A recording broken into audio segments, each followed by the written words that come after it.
लेके आ रहे हैं, इसमें एक साधारण हिंदू को, एक गौ भक्त को क्या ताकत मिलती है वो मैं आपको बताना चाहता हूँ, इसका प्रोसीजर बताना चाहता हूँ। अब इसके प्रोसीजर में क्या है, आज जो हिंदू गाय को बचाने के लिए झगड़ा करता है, केस झेलता है, मार खाता है, जेल जाता है, जो जिसको बोलता है अपनी जेब से पैसा डालता है, गरीबी झेलता है और गाय को बचाता है, ऐसा हिंदू के लिए सही बोलिए तो तकलीफ है आज के डेट में। अगर बहुत तकलीफ है ऐसा हिंदू, सुनिए, ऐसे हिंदू के लिए हमारा गौ नीति का कानून है जिसमें कोई भी गौ भक्त चुनाव में खड़ा हो सकता है जिले का गौ निरीक्षक बनने के लिए, जिले का गौ निरीक्षक बनने के लिए। इसमें पुलिस डिपार्टमेंट का भी हो सकता है, पुलिस डिपार्टमेंट के बाहर का भी हो सकता है। फिर ऐसे ही गौपाल मंत्री हर राज्य का बनेगा, गौपाल के लिए उसके लिए कोई भी गौ भक्त चुनाव में खड़ा हो सकता है। उसका राज्य भर में नाम है तो वो गौपाल मंत्री बन सकता है, और अगर वो इसको कहते हैं कि जिले में नाम है, वो गाय को बचाने के लिए लड़ा है, तो ऐसा कोई भी आदमी जो है वो ऐसा कोई भी गौ भक्त राज्य के जिला गौ निरीक्षक के लिए चुनाव में खड़ा हो सकता है। उसमें पुलिस डिपार्टमेंट के अंदर का भी हो सकता है, मैं बता रहा हूँ। तो ये कोई भी चुनाव में खड़ा हुआ तो क्या हुआ, चुनाव में खड़ा हो गया तो अब इसको हम नागरिक उसको जिले का गौ निरीक्षक बना सकते हैं, राज्य का गौपाल मंत्री बना सकते हैं। इसकी कुर्सी बदली करने का सीधा अधिकार, जैसा वहाँ पर था राष्ट्रीय हिंदू बोर्ड में 4 मेंबर और राष्ट्रीय हिंदू बोर्ड के अध्यक्ष, वैसा ही गौ निरीक्षक की कुर्सी बदली करने का सीधा अधिकार हमको होगा, और गौपाल मंत्री की भी कुर्सी हम सीधी बदली करेंगे इस वोट वापसी पासबुक से। इसका प्रक्रिया तहसीलदार ऑफिस में जाओ, 3 रुपया दो और बोलो हमको ये आदमी गौ निरीक्षक पद पे नहीं चाहिए, इनकी जगह ये जो 4 लोग इलेक्शन में खड़े या 10 लोग खड़े उसमें से ये आदमी चाहिए, तो मैं 3 रुपया दे के अपना समर्थन इनके साइड में शिफ्ट कर दूँगा। जिले में अगर 10 लाख लोग हैं, 5,10,000 लोग बोलते हैं कि इनको हटाओ, मतलब 51% लोग बोलते हैं इनको हटाओ, इनको बैठाओ, ये जिले के गौ निरीक्षक बन गए। ये सीधा अधिकार हिंदुओं के पास आएगा, यानी गौ निरीक्षक की कुर्सी बदली करना। अब गौ निरीक्षक का क्या अधिकार है, गौ निरीक्षक की कुर्सी हम सीधा बदली करेंगे जिले की, और गौपाल मंत्री की भी हम सीधी कुर्सी बदली कर सकते हैं। अब इसके बाद में आपका गौ निरीक्षक करके आपका अधिकार क्या है, तो आप वही हो जिन्होंने गाय बचाने के लिए रोड पे मार खाया, जो आप जेल में गए, आपने केस हैंडल किया, ऐसा आदमी जो बिल्कुल पावरलेस था, ये गौ निरीक्षक का पद उसको क्या बनाता है, उसको बंदूक देता है, उसके हाथ में कानून की ताकत देता है, आपको पुलिस की वर्दी देता है, आपके पीछे पुलिस रहती है, कानून रहेगी, जो लोग आपके पे केस कर रहे थे आप किसी पे केस कर सकते हो और आप गोली चला सकते हो गाय बचाने के लिए। ऐसा व्यक्ति जिले का गौ निरीक्षक बनेगा, गौ protection cell, cow protection cell रहेगा हर जिले में, और उसका कोई भी गौ भक्त उस कुर्सी पर जाकर हेड बनेगा। वो भी अगर ठीक से काम करेगा तो टिका रहेगा, वरना उस जिले की पब्लिक सीधा कुर्सी बंदी करेगी।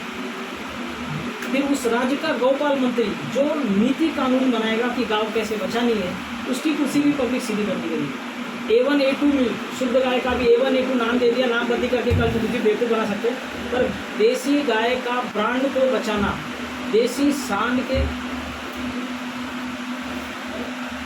सांड के वीर को बचाकर, देसी गाय से क्रॉस करके देसी गाय की जो इसे कहते हैं कि उसकी जो जनरेशन है, उस जनरेशन को बचा के उसको मजबूत करके उसकी संख्या बढ़ाने के लिए क्या नीति बनानी है वो गौपाल मंत्री बनाएगा, उसको लागू करेगा जिले का गौ निरीक्षक। एक जिले से दूसरे जिले में गाय ट्रांसफ़र हो रही है, खुले वाहन में होगी, असली जो गाय का दूध है वो गाय का दूध स्पेशल नाम से बिकेगा, क्लियर मालूम पड़ेगा ये देसी गाय का दूध है, और ये देसी गाय को दूध में मिलावट करना, चेक करना, अगर ये सारा काम जो है उसके लिए जो कानून और नीति बनानी है वो गौपाल मंत्री बनाएगा।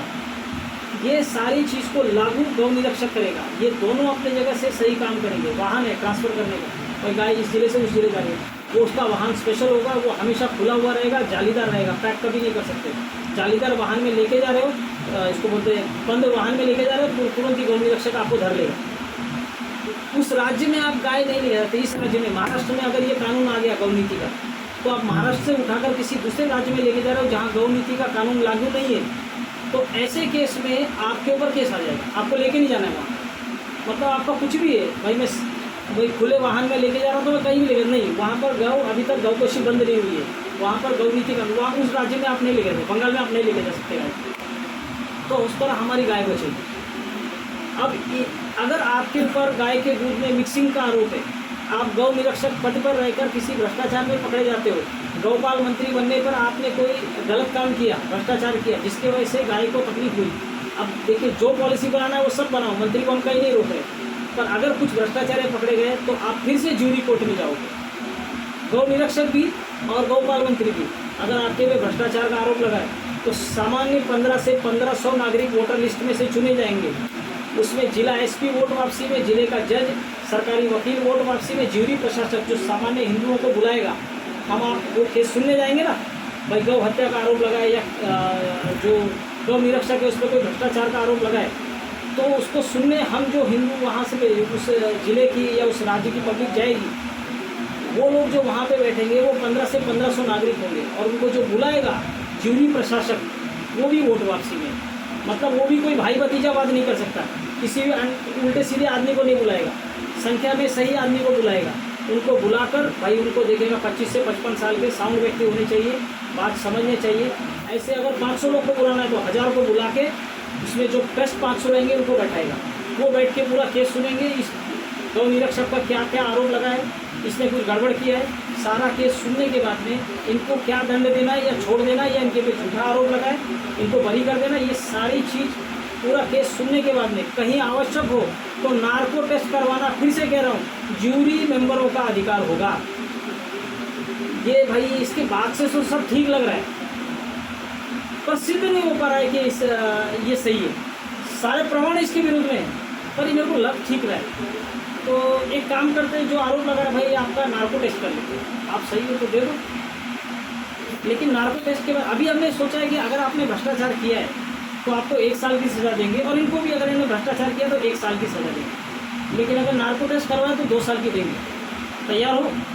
नार्को टेस्ट का भय इतना ज़बरदस्त होगा कोर्ट के अंदर कि कोई भ्रष्टाचारी, बलात्कारी, झूठ बोलने वाला वहाँ टिकेगा नहीं, झूठी गवाही का सीजन ही खत्म हो जाएगा। तो नार्को टेस्ट करवाना आम जनता का अधिकार होगा, और सार्वजनिक नार्को टेस्ट आवश्यक करने पे गौपाल मंत्री है, उसका पीए है, उसका साला है, उसका जीजा है, उसका ड्राइवर है, लाइव नार्को टेस्ट होगा, पूरा राज्य देखेगा, अगले दिन कुर्सी जनता छीन लेगी, गौपाल मंत्री बदली हो जाएगी। तो इस तरह ये जो इसका प्रोसीजर है, ये प्रोसीजर आम नागरिकों को पावर देता है कि अगर आपने गौ हत्या रोकने वाले किसी भी नियम को भंग किया तो आपकी कुर्सी हम खा जाएंगे और आपको दंड भी सीधे हम ही देंगे। ये हमारा अधिकार है। तो ये हमारा गौ नीति का कानून है, थोड़े में बताएं। अब हर एक कानून नाम से कुछ भी हो सकता है, पर उसकी प्रक्रिया आपको ताकत कितनी दे रही है, आपको अधिकार कितनी दे रही है, आपको पावर कितनी दे रही है, वो इम्पोर्टेंट होता है। नाम के लिए भाई आपका नाम क्या है? आपका भाई साहब नाम क्या है? ललित शर्मा। मेरा भी नाम ललित शर्मा है। अब बोलिए, ये अलग है, मैं अलग हूँ। तो नाम से नहीं, काम से। काम क्या है? कानून का काम प्रक्रिया। प्रक्रिया आपको ताकत दे रही है क्या? हाँ, ताकत दे रही है, तो भी ठीक है। इससे ज़्यादा ताकत देने वाली प्रक्रिया उसको ले लीजिए, उसको फाड़ के फेंक दीजिए। तो ये हो गया गौ नीति। इसके बाद गौ नीति के बाद में है